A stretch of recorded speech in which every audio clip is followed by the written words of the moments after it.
Oh, man! Oh, God!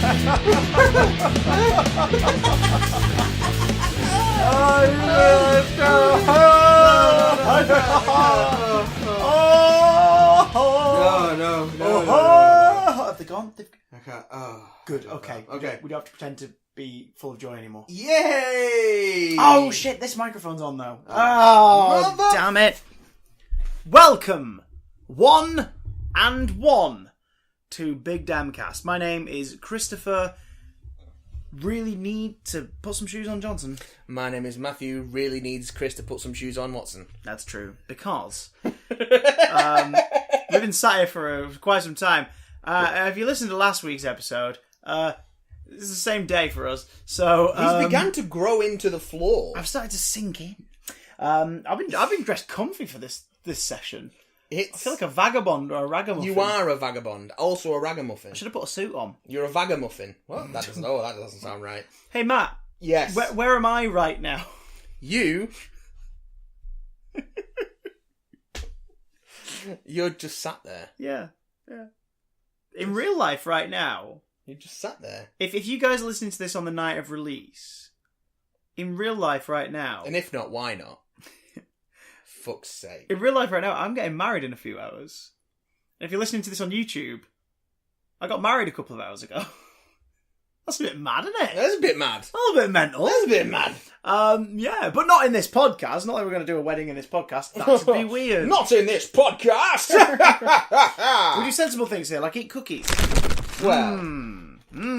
But also what we do in this podcast is catch up every now and again, because ladies and gentlemen, we've been very busy bees lately, in both the actual past and the pesky bee. Pesky bee. Time. How can it be? What? Oh, that's good cooking. That's a good cookie. Nice and soft, isn't it? Nice and soft. We have neglected our email inbox a little bit the last few weeks. Yeah. Partially by happenstance. Mostly by happenstance, actually. But slightly by design, when we realised... But mostly by happenstance. Yeah, but when we realised, about a week back, that we've got a few to catch up on, but we also have to bank some shows. Why not make you guys the focus of a show? Why not? Let us catch up on the emails we have yet to read out from the last few weeks, so we can expunge!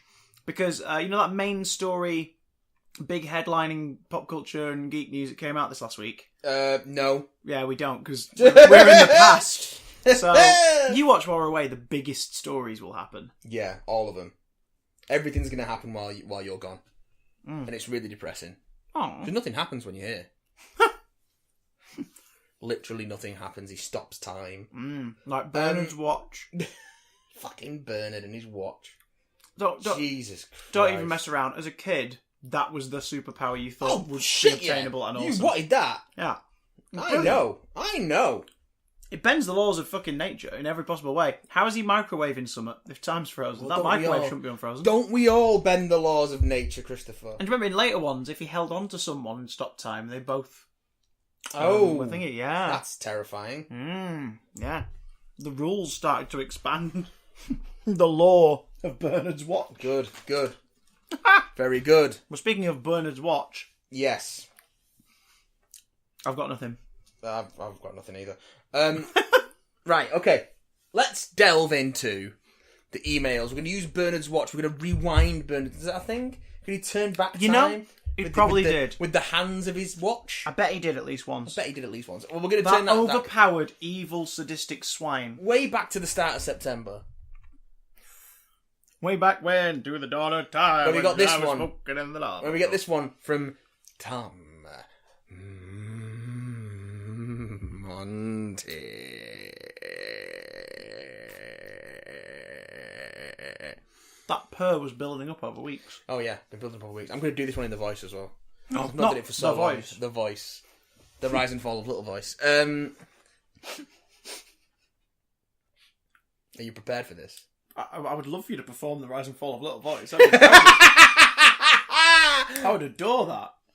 Dear Chris and Matt, I doubt you'd remember it, but since I sent you an email about a month ago in which I mentioned how I was absolutely convinced that I'd failed my A-levels and not gone into uni, I'm over the moon to say that I've now arrived at Aberdeen University, studying engineering, and I'm no longer depressed about the prospect of resitting. Anyway, I'd like to say thanks for your response to that comment, and your advice is about not getting into university. It did help us in the weeks leading to the shockingly surprising A-level results day.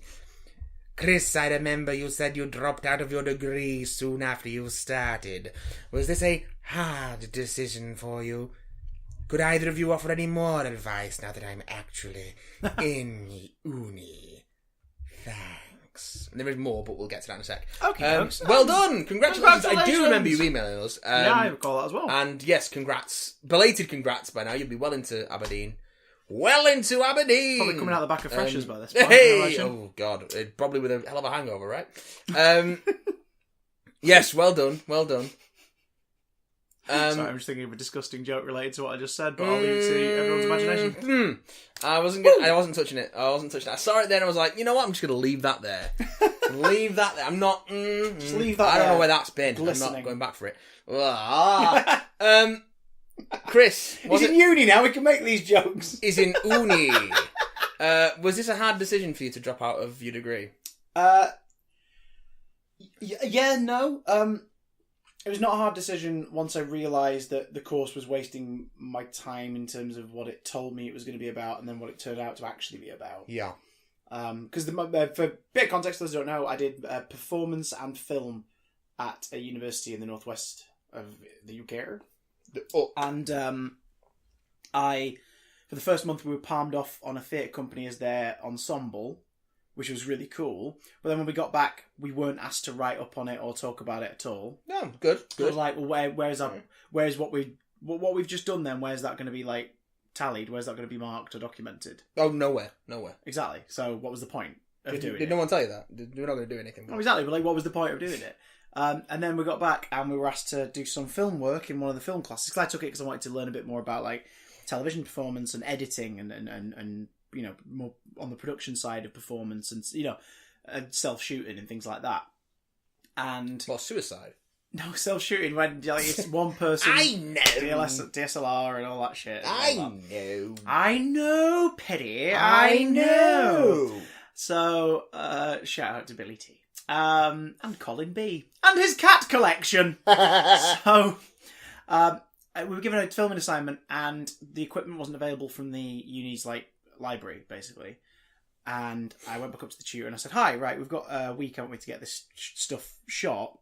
Apparently the equipment is being used by the third years, which of course they should have known about, but I guess they didn't conflab with people doing that stuff. Why would they, you know? So I said, is there a chance that we can have a later deadline?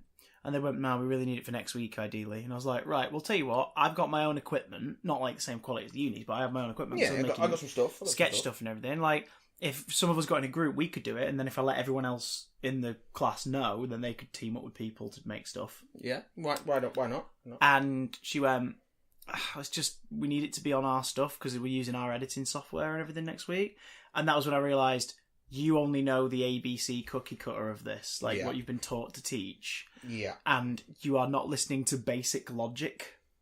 Which, you know, it's one of the first things they teach you in teacher training school is to not listen to basic logic and just you got the activity book for Key Stage 2. Yeah, right. You can teach early high school. And there you go. That's being. I know teachers. I know good teachers. There are teachers who put a lot of time and effort and hard work and are passionate about it, but there are also, it turns out, those who just go by the sort of the basics. And in this case, it was like if she was really passionate about editing, production, and editing software. Yeah.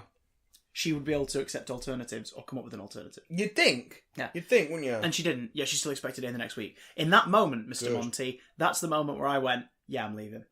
But I'm leaving. I've been here 2.5 months. This is ridiculous. I'm not shopping here. I'm going to Azerbaijan. This is not worth spending the money on. Stuff happened next, auditions, this, that, and the other. So like, I just got on with it. All that was kind of easy to come to terms with. It was annoying tracking down the money we'd already spent to get some of it back. Because they took as long as they could to get back to me, Well, so they that would, by the wouldn't time you? it Yeah, was processed, a full semester had gone, Nice. and nice. I couldn't get back anything from that semester. But the tough part was I'd never been off education. Obviously, by that point in my life, No. I'd gone high school, then straight to college, and then straight to uni. But also, I'd never been like a skiver. I'd never taken time off. I'd never done maybe more than one sick day where I knew I wasn't that sick anymore, but I was going to stay one more day at home. Well, that was best about days, it. Mate.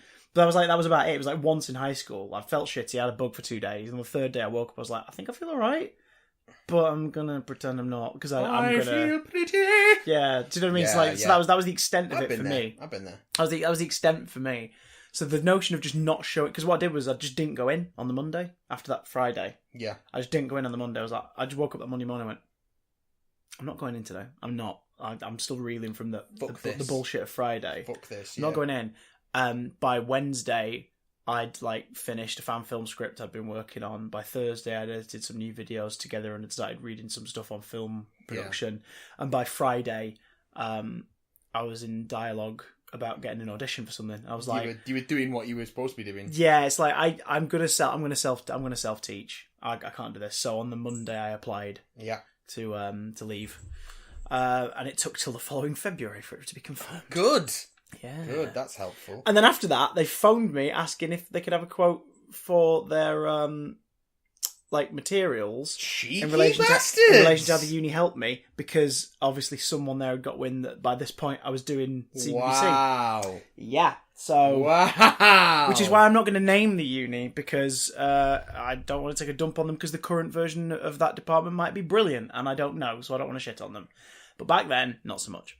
So, it's a big decision. If you feel that you're genuinely really unhappy, Tom, in your course, give it that tiny bit longer, just to see. But if you're like, I'm not getting what I should from this, then I would say, yeah, get out, get the money back that you can for the rest of that year. Look into next year, look into reapplying there for a different course or to somewhere else. But hopefully it doesn't get to that. Hopefully you have a really good time. In both our experiences, experience has trumped education every time. The education certainly gives you stuff, for sure. Yeah. But, yeah. Then again, we come at it from the performance angle. Yeah, which is a different kind of thing, I suppose. But then again, I'm not sure. Certain engineers have self-taught. Yeah. Because at the end of the day, what the uni's there to help you get is two things. One is really shallow. That's not an opinion on the person attending the course, but it is an opinion on the world that we're in, which is a qualification. Yeah. Qualifications are shorthand for people who can't be arsed looking into the skill set of those they're employing. We get that. We get that. So many agencies are only interested in you if you have a spotlight page. Yeah. Which requires you spending £100 a year on this thing. For something that is next to useless for a lot of people. Yeah, and eventually it's going to get to the point where they don't bother using that as shorthand anymore, because everyone will have bought one, and they're like, oh, we want to save time going through applications. All right, only apply if you were of this exact age and you live in this area and stuff. Do you know what I mean? It's going to get to that point. There is a lot of that. Yeah. Oh, certainly definitely for small productions, there's a lot of that, or last minute shit. Where it's like, we're filming an advert tomorrow, massive money. We're looking for a very specific skill set, a very specific appearance. It's tomorrow morning. Could you send your applications in tonight? It's like I feel like a lot of stuff is last minute in our industry. It's mental, but like again, mind-boggling. But even now, what I'm saying is like a qualification, a tick in a box. That's ultimately what you're getting. A what in a box? Sorry, a tick in a box. Oh, okay. I've got my tick in a box. Terrible, but that's what that's for ultimately. The qualification is just a piece of paper that is used as shorthand. There are a lot of places out there who will employ you for the skills you have or the skills you want to develop in that don't give a fuck about qualification. Just see that you know what you're talking about, or that you're at least passionate about what you're talking about, and are like, right, come on board. Like, let's work together and make this work. Yeah. But still, it's an achievement because it shows you've completed it. So the qualification, the degree, the certificate, your diploma is there to go, look at that, I did that. I'm gonna go. But that's about it in terms of self satisfaction. The second most important thing, and more important, I would say, than that overall, is what you take away from it. Yeah. If you're not learning from it, you're wasting your time. And that's up to you to decide whether or not you're learning from it. you're not learning from it because of your interest in it or your receptiveness to the course or whatever, or whether or not it's because they're not doing their job properly. Do you know what I mean? Like there's lots of different factors, but if you're getting something from it, stick with it. That's more important than anything. Yeah. Because regardless of whether you get qualification, if you can come out, if you bunked off in second year, you just left in second year. Like, I'm not happy with this, but you use skills you'd picked up to get work. Yeah. Then that was worth it. Like the time you spent there was worth it. I would think as an engineering student, you'll probably get a hell of a lot more out of your time at university than I have out of my time at drama school. Again, it's just swings and roundabouts of the different professions. But yeah, I think that a lot of the reason I didn't go to drama school for the degree, I went for the opportunities, and thankfully, the one big opportunity that I got from there, which was the Carlton Hobbs competition, which then led to me spending some time with the BBC Radio Drama Company and working with them for 9 months over a period of 2 years, year and a half. Was that's the biggest thing I got out of drama school. But that came at the end of a very hard period of 3 full-on years, and so much. When I look back on it now and think of how it went, I think I was very poorly served by a lot of that experience. But again, I think that's because of the nature of the industry. Whereas I think, as with something like engineering, where I would imagine there are standardized procedures and processes that go into, constructions and such like that. So you'll get a hell of a lot more out of university than I did out of drama school. So yeah, I would say definitely, I definitely stick with it. Stay with it unless you're sure that it's not for you, and enjoy it. Yeah, enjoy it. Revel. Don't be there to tick a box, and enjoy and make friends and have fun and do the silly things and do the stupid things and do the smart things and just be Tom. Just live your best life, Tom. Just have a great time. And if you're having to get a job engineering and building a theatre and you want an in-house production team, give us a shout. Yeah, that's fine. We know some shit. Right, rest of the email. Frivolous questions, which are now slightly out of date, but it'll be interesting to see in the context of now. It'll be interesting. I'm down to clown. How do you feel about the fact that we are... Oh God, of course, Tom Money. ...this close to a new series of BBC's Doctor Who, and are still yet to have an official release date? Do you think there's a justified reason behind this? And what do you think of the rumours that it will now be airing on a Sunday? Where's your money lying in terms... Dolly, leave the fucking box alone!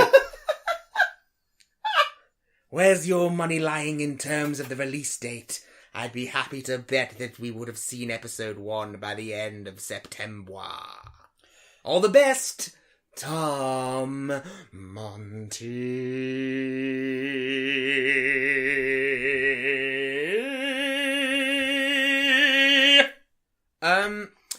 Let's answer this as though we don't know. I think, you know what? I think it is weird we haven't heard anything back. It is weird. But I would bet, out of the blue, cash money that the only reason we'd hear about it sooner than they planned would be because of some kind of stupid leak, maybe an iTunes site or something. Yeah, puts the date up and then forces the BBC's hand to announce it the next day. A bit like the whole trailer thing.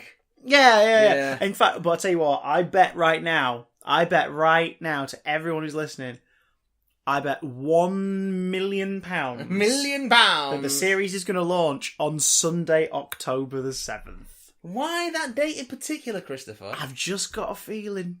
Is it because you looked on your iTunes pre-order? No! That was really weird how that all went out and about. Yeah. The problem with genre TV and genre film is people are always looking for exclusives, and sometimes it's bullshit and nonsense. It's the movie Bob talked about this recently, how it's just kind of like a machine being constantly refed. I think he's talking about it in his Mutants in the MCU big picture video for New Escapist. Yeah.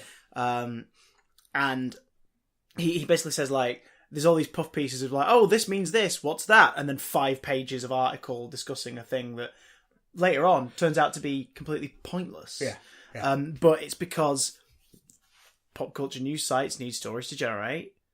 Like we're very reactionary. We react to what's coming up, and then other times we just have discussions about stuff we love.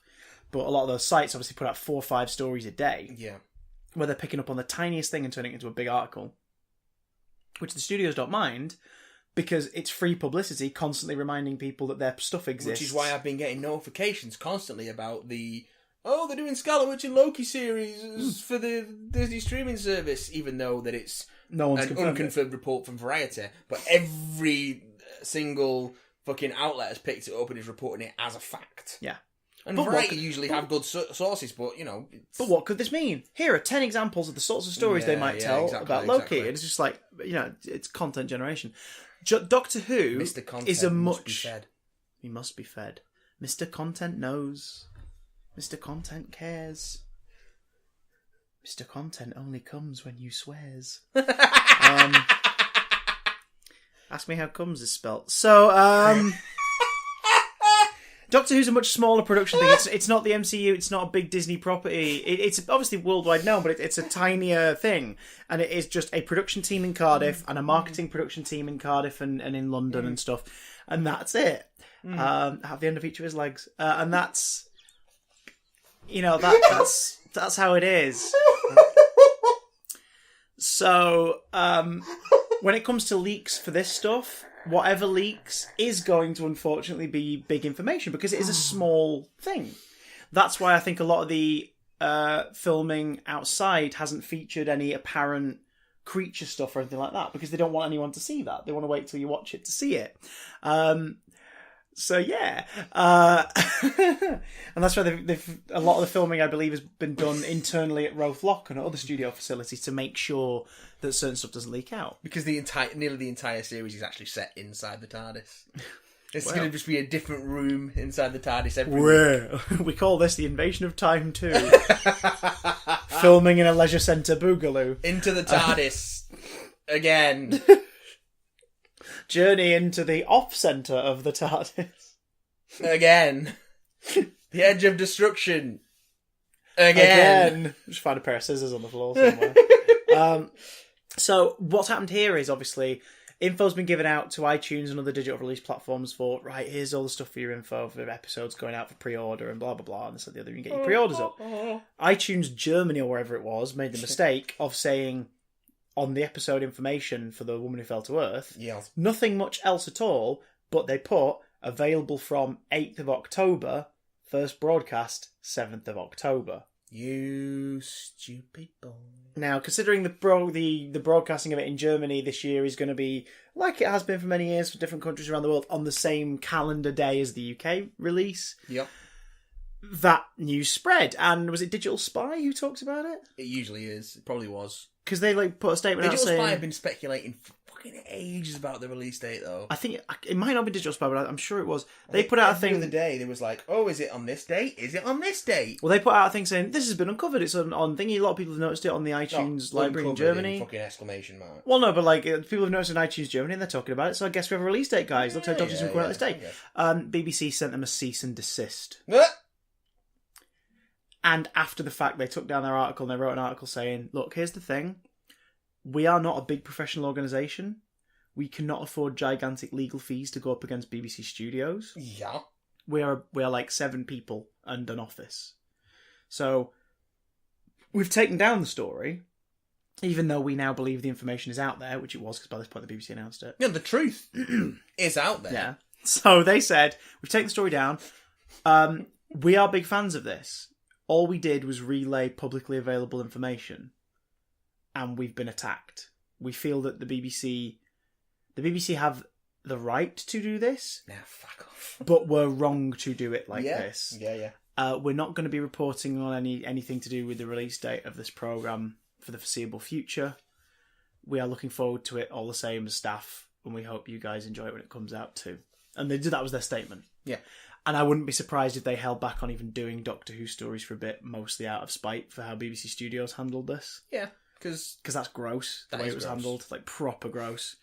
I worry about the BBC. But then they put out the, because it's different departments. The BBC's legal team are different from BBC Studios, and BBC Studios are different from BBC Wales, and BBC And Wales legal are different from teams BBC can be Drama. real shits. Yeah, so it's pretty arsey that they did that. But all the same, the BBC then obviously went, right, let's get it out there. So they announced the release date, proper new promo images and everything, graphics.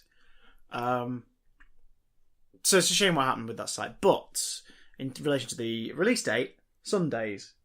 The potential release on Sundays, got the email, but now confirmed. What do we think? I love it. Yeah. I freaking love it. I think there was... It was so messy. It was so messy towards the end of Moffat's run, where it was like, oh, it's on Saturdays, but it's at this time this week, and then at this time next week, and then it's at this time the other week, and then we're off for a week, and then there's one this week, and then there's supposed to be one next week, but the football ran to... Put it on a Sunday. You want a family audience, Put it which on is a who this Sunday. should be aimed at? You want a family audience? I believe it is aimed You at put it that. on a school night, but you don't want to put it on a weekday school night because people have stuff to do. So you put it on Sunday night. Sunday tea time drama. Some people will sit down around the TV, and around the TV in the living room, like food on a table or food on lap. Too right. Or they've just had dinner and then they go in the living room and watch it. Like, it's perfect. I don't know if they've confirmed a time yet, but like I'd imagine about I would I imagine about it's 6 tea o'clock, time, 7 yeah, o'clock. yeah. Let me check if they've confirmed. Because then if you're having a Sunday roast, you'd watch it afterwards, wouldn't you? Sunday roast is always a bit earlier in the day. I don't know. I have weird Sundays. I tend to work the evenings. You love Sundays. Fucking hate Sundays. No post on Sundays. No post on Sundays. Let me see. Doctor. You ruddy great prune. Hate so much. You watch now a bunch of emails saying, do a Harry Potter episode. No. No pity. No post on Maybe we'll do one before Fantastic Beasts 2, the unwanted poster face comes out. Can't read my, no, you can't read my poster face. Depth's, I don't think it does have a time Depth's yet, not actually. appealing to anybody. But Sunday tea time, I think that's perfect. Because it makes me think of things like, Midnight Garden and Secret Garden, sorry, and Phoenix and what was it called, that drama that used to be on with the thingy and the I can't remember, like Five Children in It and things like that. Like this is where these sorts of shows, this is where these sorts of shows belong. Like Box of Delights and the Narnia adaptations, like Sunday tea time sort of stuff. And there's definitely a big emphasis on family viewing this time around. They're not shying away from that. The graphics are colourful and vibrant, and it's all positive and fun. The glass ceiling trailer is like a cheeky little dig at the naysayers. Oh, I love that trailer. Which is I nice. fucking love it. It's so nice, And it's just that. Oops. It is great. And then people are just overthinking it and going like, "Oh, that's the library from Silence of the Library." It's like, no. Yeah, they might have used the same location for that dome because they're filming in Cardiff. But it's a joke. It's a clever joke. It's a broken the glass ceiling joke. Yeah, it's a clever joke. So To stop. So yeah, that's so sorry. Dolly's scratching up the couch, even though I've purposely put a scratching post in front of the bit she keeps scratching to try and dissuade her from doing it, and then she gets her paws stuck. Oh no! She's beating nothing but a fucking pest, that cat, is she? I'm gonna let her out of the house. Dolly, Well, sweet Dolly. in conclusion, while Chris lets Dolly out of the house, Doctor Who on a Sunday is good. Yeah, they cut it a bit fine with the whole release date thing, but I bet they were getting it nailed down in the schedule.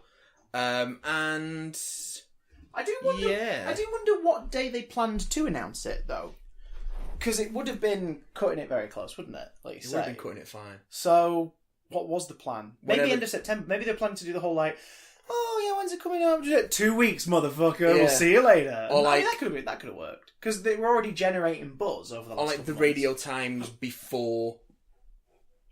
The week before. Yeah, I mean Or the week before the another week giveaway before. that it was going to be recently anyway. I think is the recent Doctor magazine, which is out this week. So Oh, last it was last probably last that then. It was last- from DWM. well, I was going to say last week, according to when you're listening to this, DWM came out and that has like the previews for Ep 1 and 2 that they do, which implies that the release date would have been announced probably this week that we're talking right now. We're talking on the 19th. Probably would have been released this week. The release Yeah, date, that makes sense. which is still a week and a half or so after when they had to put the release date out. Yeah. So yeah, it's interesting. I spoke briefly to Chris Chibnall about this at the CBBC Summer Social.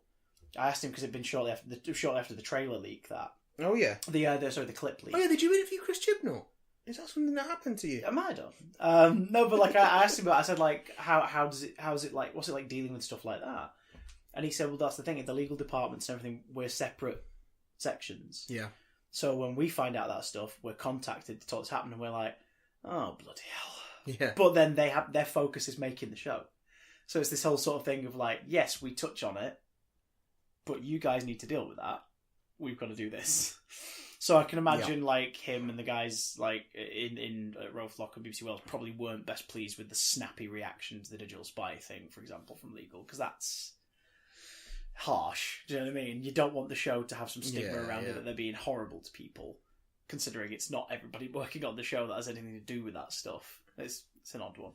I'm slightly biased. Like I was already excited for the show, but talking to him, he was really, really lovely, and I was like, damn it, I really want to enjoy this series. I really want it to be good. Really I'm so ready for it to be good. I met the 3 modern showrunners. Can you guess which one was the grumpy one? Clearly Russell T Davies. No. He's marvellous. He just...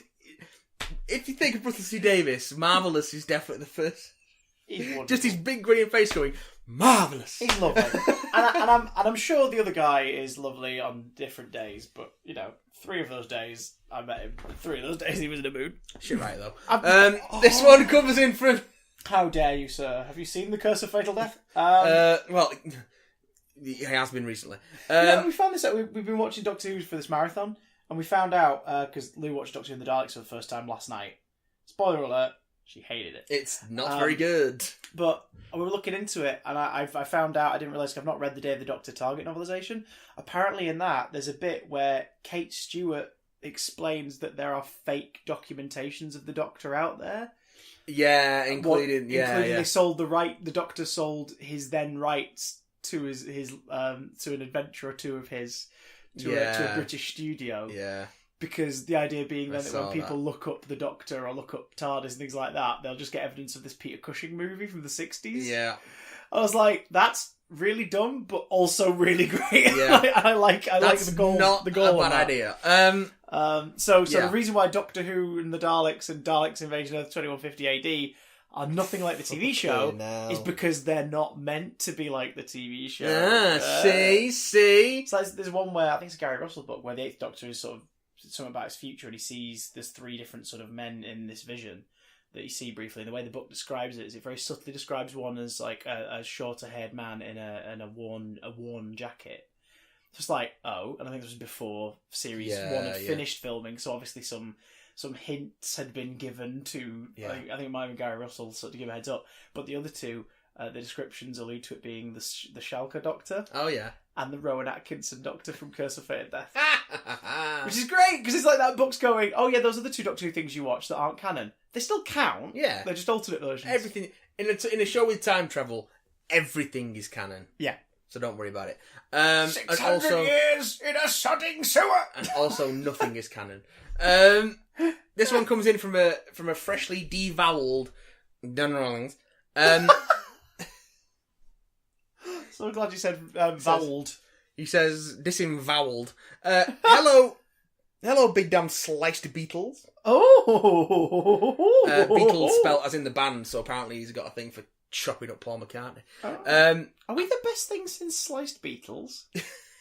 Yes. Are we sliced beetle bugs? Big sliced beetle bugs. I just got chills. Whose face was it on Sunday where they were just like, what the fuck is this? Was it Gransden? I think it was John, yeah. Because I remember Dan going, like, I used to watch this. I think John was like, the fuck? Dan's probably got the DVD box set. Dan has got all of the NAF television on DVD. He's got all of the NAF television. Yeah, like that show. Don't you dare. I just got... Don't you dare incite hatred. I'm not going to incite hatred in anyone's fandom. Today. I just got chills looking at that picture of the Skrulls on the beach. Sounds sexy. They look very creepy and have completely filled me with excitement. Oh my god. Do you think that they will play a part in Avengers 4? I think maybe hinting at them will be a good and then using a Secret Invasion style storyline in Avengers 5 would be very cool, and I could see them revealing that some characters may or may not be Skrulls through the post-credit scenes of the upcoming films. Who do you think could be a Skrull if Marvel chose to go down that route? I would say General Ross, a War Machine, or the Awesome Kid on the Beach. Wrong franchise. Well, can we call them? Yeah, because we're going to do Megs on Legs, so yeah, Megs a franchise. Thank you for the best podcast out there, and I hope you have a lovely week. There it is. Bless you. I'll tell you this for now on the Skrulls. I bet the Skrulls feature in the post-credit sequence of Avengers 4. Yeah. Setting up a thread which will play out through Phase 4. Phase 4. So we'll be watching all of Phase 4 up until the next big team movie, or whatever that incarnation may be. New Avengers. We're going to spend that wave of films with our eyes peeled, trying to look for clues.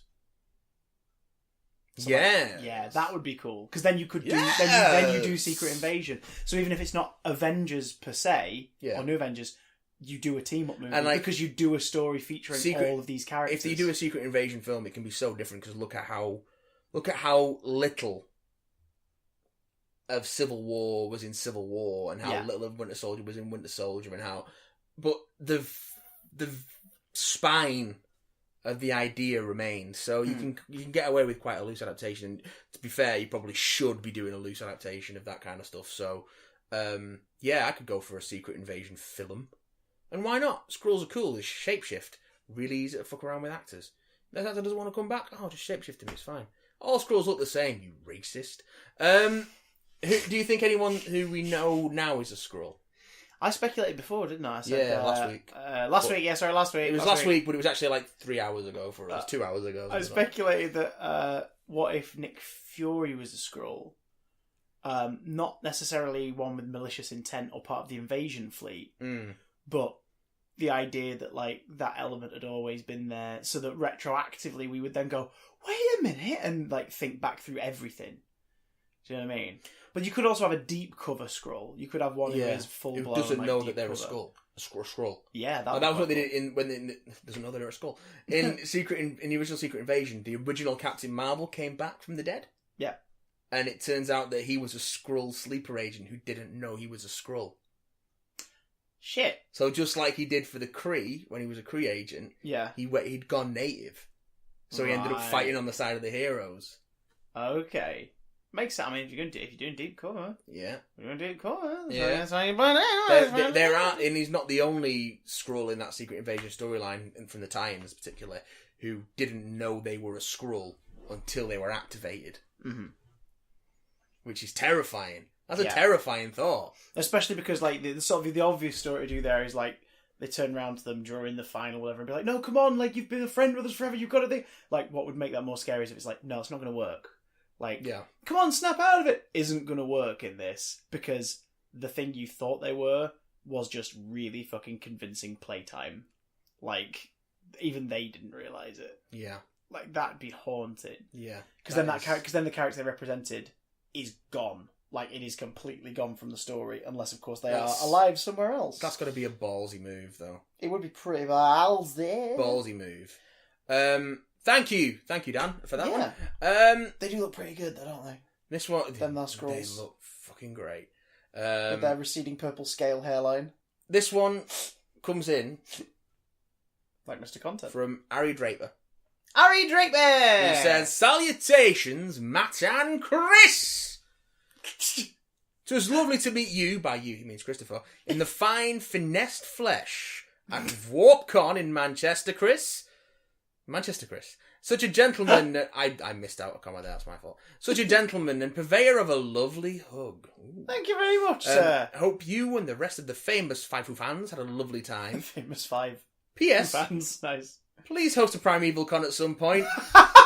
Justice for Ben Miller! He can't just do PG Teps adverts for the rest of his life. I think they're probably making some decent cash for him. I think he'd be happy just voicing Monkey for the rest of his life, to be honest. Get Big Finish on it. They'll do some more Primeval. The Ben Miller Chronicles, or whatever he's called. Yeah, Dan took his Primeval box set to I know, it is great. Great. Yes. Harry Yes. was lovely. It was lovely Yes. meeting you, Harry. It genuinely was. It's really odd. We were gonna have to go to a convention together at some point. I think in Manchester, because the two times people have said to me IRL. IRL. Oh, listen to the podcast and I love it. Was Harry?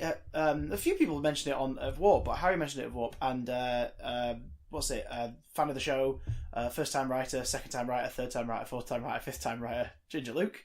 Last year at Sarah Jane Adventures. Big ups to you all for saying hello when you did. Big ups. But when that happened, you sort of go, "Oh God, yeah, people do listen." Yeah, to the podcast. it's nice. And I want you to experience that. I want you to come with me to a con in Manchester. I'd love that. That'd be really cool. I would like. Well, we'll keep an eye out for the next thing. Because it's really weird. You it's- sort of yeah. go, "Oh yeah, that thing was just me and Matt sit in a room and talk shit to a microphone." Some people are listening to it. My day job schedule is difficult to manage in that I have just fucking zero control over it. So it's always. I'll tell you what, if the next Manchester Con's in October or early November, and it's at the MCM ones are usually at Central. Yeah, which I'll go right next to. Hop and a skip. Aye. Oh, Because I was working the weekend for both days of the last Comic Con. Which was tail end of Comic-Con. July, I think. But anyway, Comic-Con. pissed down for the second day, like crazy pissed down. You watched a bunch of drenched stormtroopers running away. Oh man, so it was really good Pennywise, like a Bill Skarsgård Pennywise on the first day. Isn't it weird that we live in a timeline now where we have to clarify which Pennywise we're talking about? It's fine. Just think about that. Like 3 or 4 years ago, there's only one Pennywise. I kind of love it. It's I great, love it. isn't it? Big orange pom poms. I've been particularly enamored with Spider-Man recently, owing to the release of Spider-Man PS4.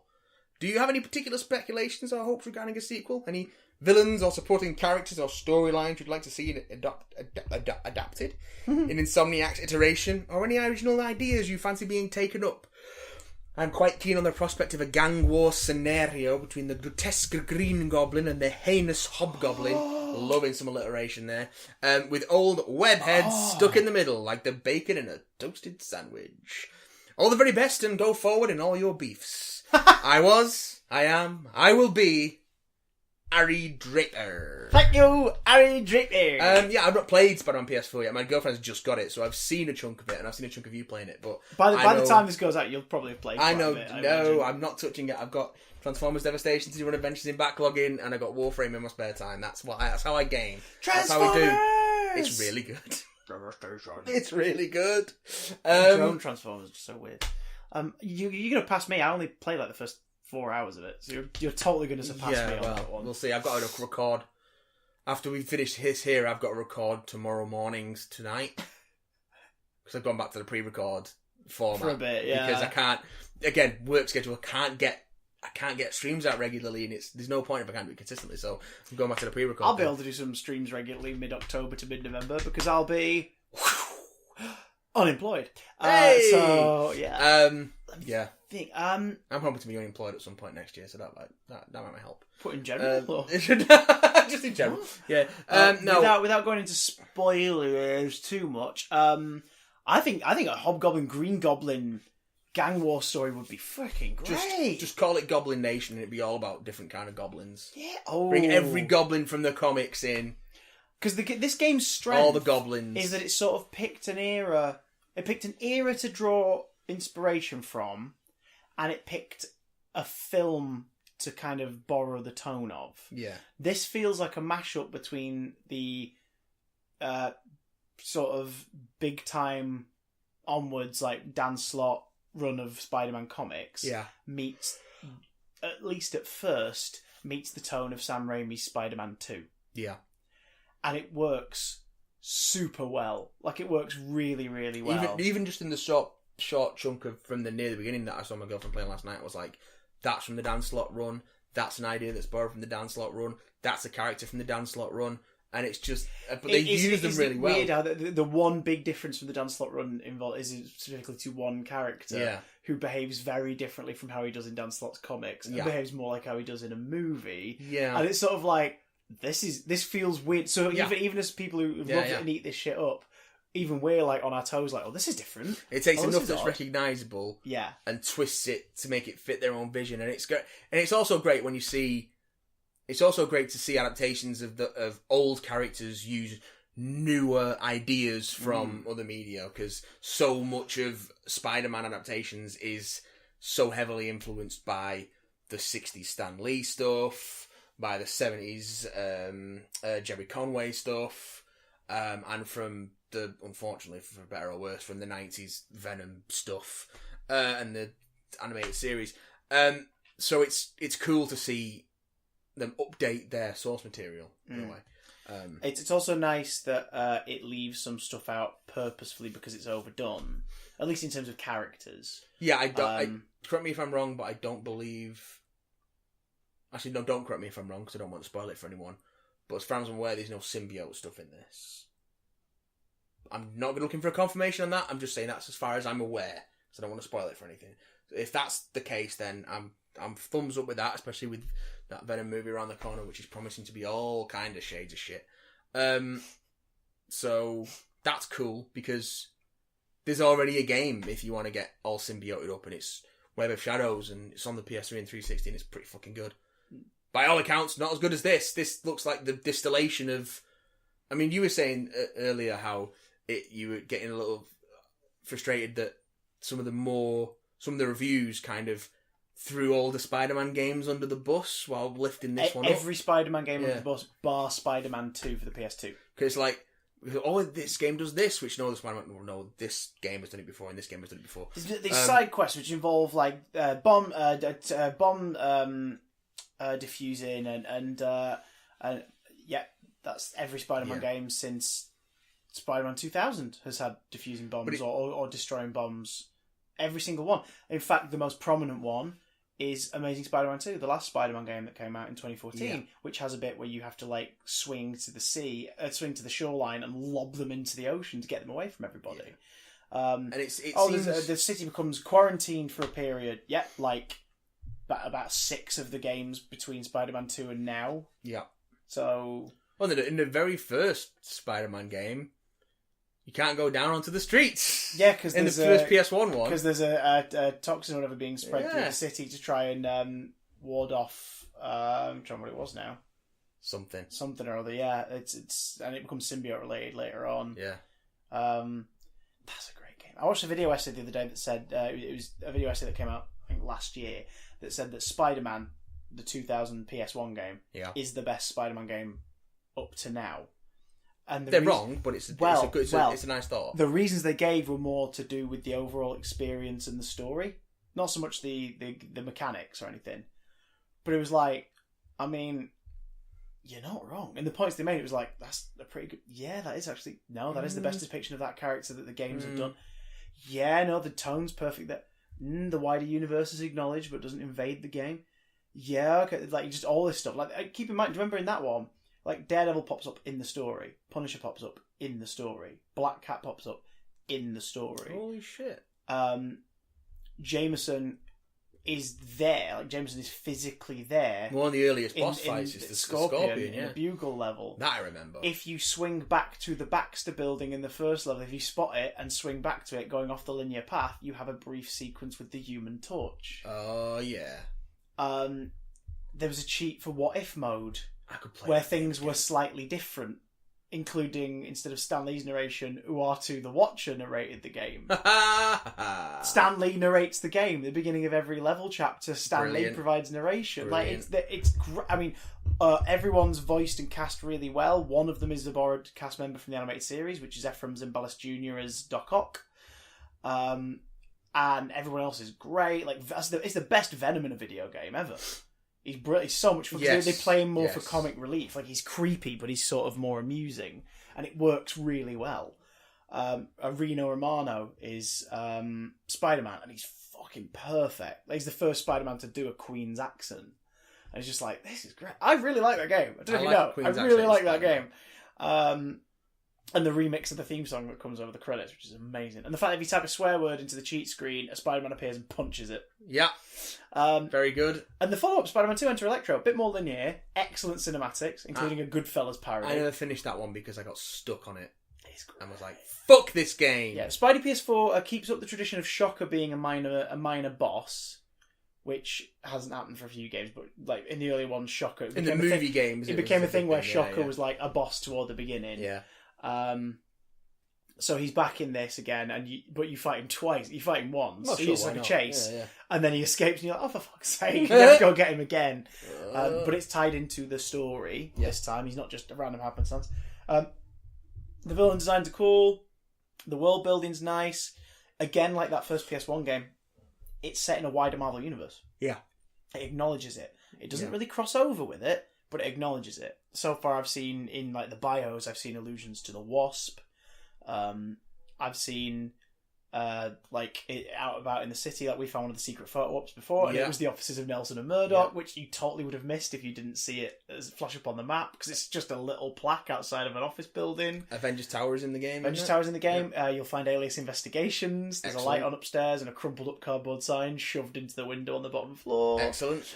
You'll find Josie's. If you look carefully enough, you'll find the bar with no name. Good. The Sanctum Sanctorum, Wakandan Embassy. Like, there's loads of stuff hidden throughout the city that acknowledges the wider world. And then through the backpacks, you find out about certain characters that have been and gone. Like, Dr. Connors has been there. The lizard stuff has happened in this world. Yeah. So if you're talking about future games, here's at least one thing I'd want to see in a sequel. He's alluded to about 4 times in the backpack stuff, and he's mentioned a couple times in dialogue. I want to see Insomniac's Mysterio. Yeah. Because it sounds like he's a Yeah. riot. Like, I want to see that. I've got I want to see some Mysterio. You know what? I think he is either equal to, if not slightly above, all of the villains in terms of video game appearances. Spidey villains. Yeah, okay. Mysterio appears in pretty much every iteration in some form. It's got to be Shocker, then Mysterio. Well, he's the main villain of 3. I think there's a Game Boy game where he's the main villain. Like, Mysterio is the bad guy behind it all. Yeah, it's like Menace of Mysterio or something like that. It's There called. it is, that's the one, yeah. I never played But that he's one. also the main villain in, Shattered Dimensions. Okay, I've not played that one. And that's great. I'll lend you that one. That's really freaking good. Don't, because I won't play it. Okay. Well, I'll lend you in a bit when you got some time. It's great. And that's a Dan Slott script as well, actually, that one. Oh, yeah, of course. And it's between 4 different dimensions. I think that was them testing the waters of, like, multi-dimensional Spider-Man stories. Do they work? Yeah, because It's it was like, Amazing they do. Ultimate Noir and 2099, wasn't it? Yeah, it's from 2011, I think that game is. What, a bit old now. I remember but it coming it's out. great. It's like the only linear Spider-Man game after the PS1 ones where I'm like, this is cool. I like That was at this. the point that we were pumping out one a year. Yeah, because it was a Treyarch and then Beanox. Yeah, it was. Switched They did licenses. Spider-Man 3. Because Activision was basically like, make games! They did Spider-Man 3. Then they did Spider-Man Friend or Foe, which is the other one, where Mysterio is the main villain. Then they did Web of Shadows, then Shattered Dimensions, then Edge of Time, which kind of killed it. Edge of Time is not great. Then they did Edge of Time, and then they moved on to the Amazing Spider-Man. I think there was a gap, though. Oh, no, that was it. It was Shattered Dimensions. Oh, no, because it was 2012 Amazing Spider-Man, wasn't it? Shattered Dimensions was 2010, 2011. Amazing Spider-Man was 2012. Then, Edge of Time, and then Amazing Spider-Man 2. Yeah, that was it. No, Edge of Time came out before Amazing Spider-Man. Are you sure? Yeah. So there might have been a 2-year gap then between Amazing Spider-Man and Amazing Spider-Man 2. Yeah. But either way, like, there is stuff in each of those games that works. There's a lot of stuff that doesn't, but there's stuff that works. I don't think Insomniac have reinvented the wheel. I think they've just found out how to make that wheel move so much smoother. Yeah. I'll go to bat for Web of Shadows any day. I don't care. Yeah. I know a lot of people find that cheesy as feck, but I like it. I'm behind that game. 100% fully behind it. Annoyingly, you can't prove it in terms of effort because There's no it's pre-trophies. It's early PS3. It's not even that early PS3. It came out 2008, I think. just around the time that they'd introduced trophies and it never got patched.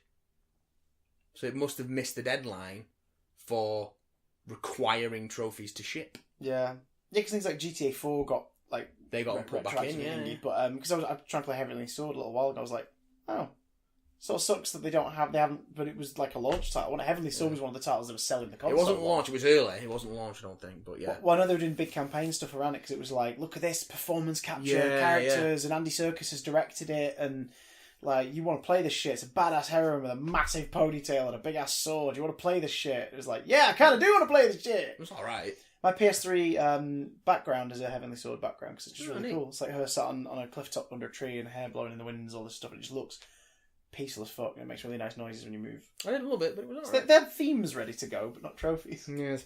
I had a Minions 2 theme on my PS3 for ages. I never played... Was it what they called Minions? The ones where you like the Gremlins thing. I never played it, but I just like the fact they look like Gremlins. So Yes. that was my background for ages. Yes. I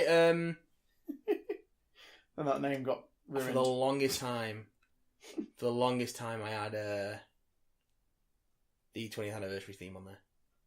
I had that on for about 3 years. Which one? 20th anniversary theme. On the PS3? Yeah, it was. They did it for every platform. They did a Vita one, they did a PS3 one, they did a PS4 one. The PS4 one was the best though because when you logged into PS4, it played the PS1 startup noise.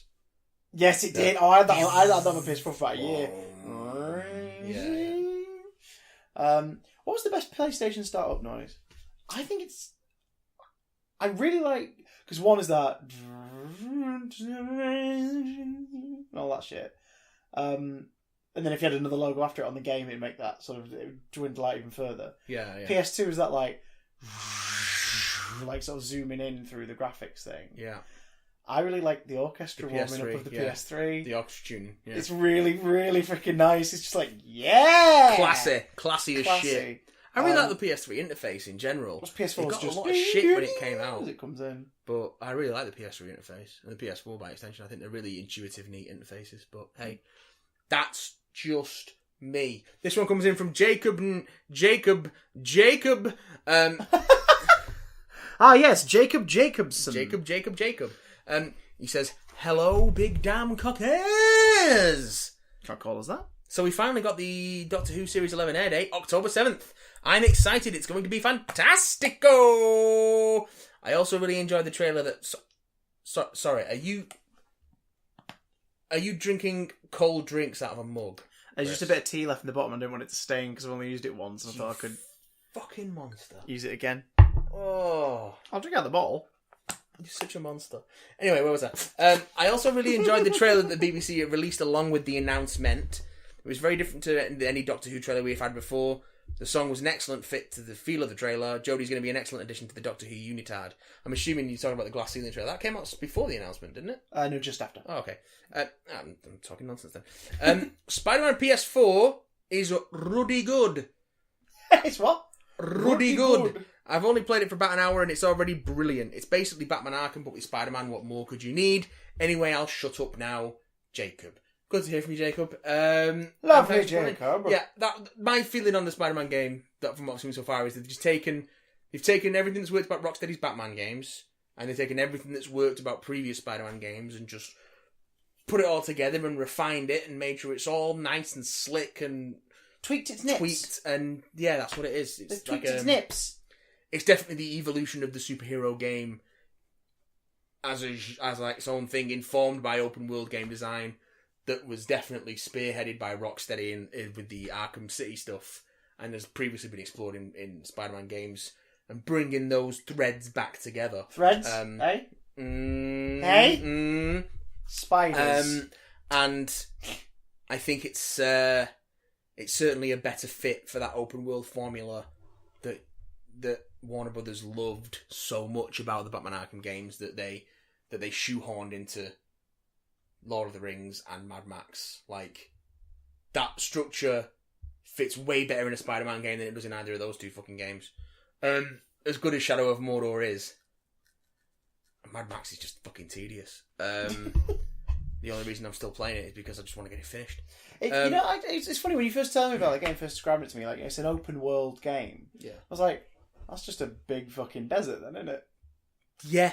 It's like whenever I see Lucy playing Assassin's Creed Origins, yeah. I say whenever I see she's platinumed it, now she's like, I want to play it again, but I've got no point because there's no trophies. And I'm like, well, the best thing to do in that instance is in about a year's time, just revisit it and play the story through once. Yeah. Like, treat yourself. But like that, apart from a couple little settlements, it's just desert. Well, again, Kenise played a lot of Assassin's Creed Origins, and it felt like she had loads to do in it. Whereas Mad Max is just like the same 5 things over. Go get some water. Go fight a man. He'll turn around when he's got full health Yeah. and a full canteen, Yeah. and he'll be like, parched, need to find some water. Just because the developers feel like he has to say something at some point. It's like, Or he could do like Tom. stop fucking talking to Or he yourself, could be more Max. like Tom Hardy's and just barely speak. Yes, I would prefer that. Silent protagonist. 'Cause Tom Hardy's great in that movie. Silent protagonist. So what you're saying is that game would be improved by putting in the lead protagonist from Persona 4. I think They never talk. I think most games would be improved by that. I mean, Persona 4's a fucking great game, so...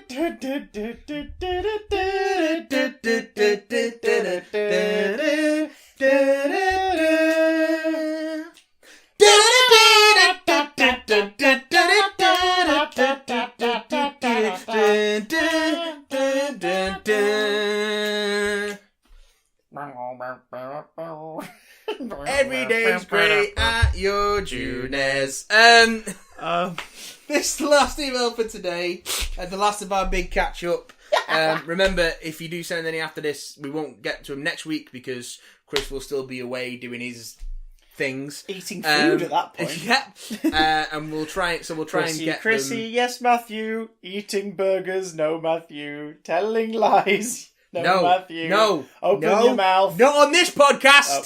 Not on this podcast. Baby shark. Good evening, gentlemen. Oh, How are you today? yeah. My name's Daniel, Oh, and I've been listening to your podcast for quite some time now. And I just wanted to here to say report you. that you've been doing a damn fine job. Oh, I've recently been catching up on some of your older episodes that I missed the first time round, and I listened to your review of Kingsman: The Golden Circle. I have to agree with you guys. It's got some good moments, but I'm in no hurry to watch it again. The Glastonbury scene is just terrible. It is, actually. did they write that to music? No, that was my interpretation. Oh, fair enough. Artistic interpretation. Yeah. However, being a big fan of the first Kingsman movie, I thought I'd have a go at planning what I'd write for the third movie. Ready for this? Yeah, I'm up for that. So this Bring is it on, Daniel. This is Daniel's idea for Kingsman 3. Make the plot a lot more small scale. The last two films have involved the whole population being at stake. A much smaller scale affair would be refreshing. If we have to have a henchman with some sort of quirky body trope, like a robot arm or blade legs, then I would go for a Jaws-like figure and have someone with metal teeth but with an electrical current running through them. You could have a moment when someone tries to punch them with their electric signet ring, but it just makes them stronger, so the Kingsman gets bitten by them and electrocuted. Not bad. Have a fight scene in a London Underground train. We've already had one in a taxi. Why not use some more British iconography? Yeah, to be fair, the fight in the taxi at the start of number 2 was pretty great. Keep Exit as a cameo. It's time to wind down his story. Yeah. You can't keep having him have settle down Yeah. aims in his story if it's... Yeah. And finally, Oh. in big all caps, with 3 exclamation marks and a full stop, so you know he's serious. Oh, good lord. Don't bring Merlin or whiskey back to life. Agreed. Yeah. I did hate the whole bringing Harry back thing. I hated the way they killed Merlin off. Yeah. Um, Look at his heroic death, injuring 3 people. and singing that fucking song that was everywhere that year. Oh god, it was in Alien Covenant as It well. was fucking everywhere. Anyway, what would you guys do if you were in charge of writing Kingsman 3? Keep up the good podcasting. Your sugar. Daniel Thomas. Thanks, Daniel I've not had that for Thomas. a while, that's good. Kingsman 3. I think, yeah, small scale is definitely the way to go. Yarb. Yarb indeed, yarb indeed, I would, yarb. if you absolutely must Do continue Kingsman, and you're gonna use characters you've already introduced, then I think keeping Eggsy as a supporting role, maybe not so much as a cameo, but definitely a supporting role, and following through from the setup at the end of Golden Circle, and have Tequila train with the Kingsman, Yeah. and Agreed, have yeah. that culture clash moment. So you've got new Kingsman, Tequila, and Eggsy and Harry training them. Yeah, put Harry in the Merlin position so he's not hands-on. Yeah, he's Merlin. He's Merlin And now. No, also... not Merlin. Also, Arthur. make up for something that sucked. Reveal that Roxy didn't die. Oh God, yeah! If you are going to bring anyone back, fucking bring back Roxy. Yeah. Because she got shafted in that fucking story. Yeah. absolutely shafted. That was bullshit. It's like, oh, What's Roxy's position? She's Lancelot. yeah, Yeah, Lancelot and Tequila as your main characters. yeah. Do that. Do the fuck out of that. She's finally getting back in the field. And then, if you want to do the quirky deformity thing or whatever, have it so that she survived, but she had an arm blown off or something. So she has a thingy prosthetic arm or something like that. Yeah, so yeah. one of your agents has got the weird quirky body thing instead of your baddies. That's not. Although a weird, quirky body thing and disability as superpowers is. Oh, no, don't use it necessarily as a worrying as superpower, is, but yeah. make it more of a like, oh shit. Yeah. So we're not taking the piss. Because Gazelle in the first one, it was fine for that. It was sort of like, okay, Yeah, the yeah. joke is they've taken something where you're like, really? Like the spinning bowler hat on metal teeth, like yeah. really. And in this It's the instance, Jane they've gone, one, yeah. we're giving her like the leg support things, Yeah. but they're going to have blades on the end, and she's going to kill me. I It was a spin on the trope. In the second one, the metal arm was sort of like a lazy attempt to keep doing that joke. yeah. So in this one, just give your hero the prosthetic. But or have it whatever. just be a a prosthetic. normal prosthetic. It doesn't have any bells or whistles. Maybe they store stuff in it. Not like a laser gun or anything like that. Maybe they just keep their freaking No, do it bullets in it or something. I don't know. do it like the prosthetic arm that Misty Knight has in season 2 of Luke Cage, I'll have to get where on it's that. like it literally does, because this is definitely what it was when we were filming.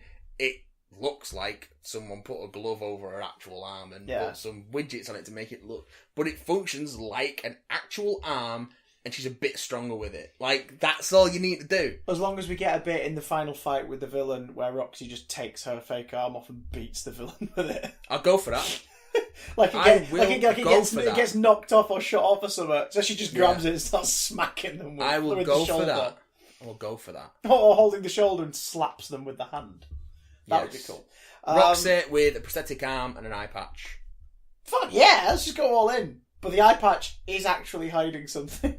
Yes. An eye. Yes. An eye. Or an ear. She's got an ear where her eye used to be. But do it so it's on, because Harry's got an eye patch, hasn't he? Yeah. Because he got shot in the eye. So Yeah. have it on the opposite side to Harry's. Just for the visual gags of when they're in the same frame of having the... Eye patch isn't the same. Yeah, and that... So what's it? Yeah. So they either, if they're standing on one side of each other, then they're next to each other. But if they're standing on the other side of each other, you got the sort of triangle with the eye patch straps. Or just why make the not? whole film an animated caper about Eggsy's dog going on a spy adventure. Yeah. I'm only half joking. Or just don't do a third one, because you kind of soiled that Earth. Let with Daniel the do second one. Let Daniel do it. Yeah, you can do it, Dan. Here are your conditions. The budget's got to be £5. Yeah, We can give you that. Yeah. £5 for the budget. But you'll only receive it on completion of the film. yeah. So there's that. We can't afford any of the stars except for Jeff Bridges, because he'll do fucking anything. Yeah, he will. Yeah. He will. It's like, do I have any lines to learn? Just mumble incoherently in a really thick Texan drawl. And drink whiskey. Okay then. I'm in. It's not cold tea, like a lot of props are. It's actual whiskey. And we're going to do take after take after take after take after take. I'll be honest, Jess. I thought I might have looked down the barrel of the camera in that last one. Mind if we go again? Okay then, Jeff. Take 73. So I'm gonna top up my glass here. Yeah, Jeff. Yeah. At Big Damn Cast on Twitter. BigDamnContact@gmail.com. Get in touch. Again, we won't be having emails next week because I'll be away. he's getting married in the morning, or will have been married this. Anyway, doesn't matter. See y'all soon, folks. Yeah, don't do anything Be we good to wouldn't each other. do. Doesn't leave them many options.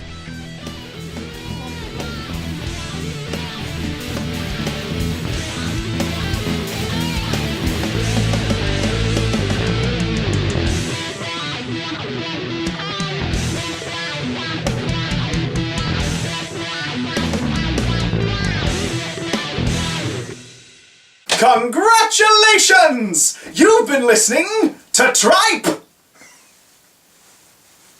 Subscribe. I'm getting that.